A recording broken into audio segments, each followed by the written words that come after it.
Oui, l'enquête IFOP pour la Société foncière lyonnaise montre 3 enseignements. Le premier, dans le cas d'un match Paris-Londres, nous avons interrogé des salariés parisiens, des salariés londoniens. Paris, contrairement à ce qu'on dit, n'est pas la belle endormie et Londres n'est pas l'ultra dynamique. Une majorité très forte de salariés, 88%, jugent que Paris est une ville dynamique et seuls 20% souhaiteraient, s'ils le pouvaient, quitter Paris pour aller à Londres. Et on a quasiment le même pourcentage de Londoniens qui voudraient venir à Paris. Ça tord le cou à une sorte de stéréotype ou d'image d'Épinal sur un Paris en déclin. Ce n'est pas du tout ce que montre l'étude. C'est le premier point.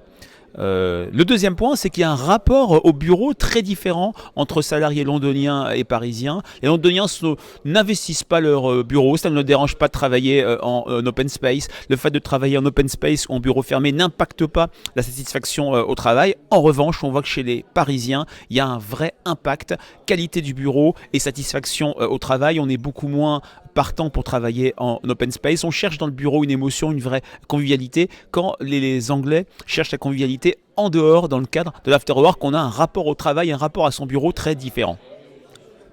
Et le troisième point, nous avons interrogé les Parisiens sur leur bien-être au travail. Il est intéressant de constater que la note moyenne, 6,4, la note ne veut rien dire, mais elle montre plutôt qu'elle ne varie pas sur les variables objectives. Ça ne change pas selon le sexe, selon l'âge, selon l'ancienneté dans l'entreprise. Ça montre en creux que peut-être que tout le monde a le droit au bonheur au travail. En revanche, cette note de bien-être est très impactée sur des variables subjectives liées à sa qualité de travail, liées à son équilibre en vie professionnelle,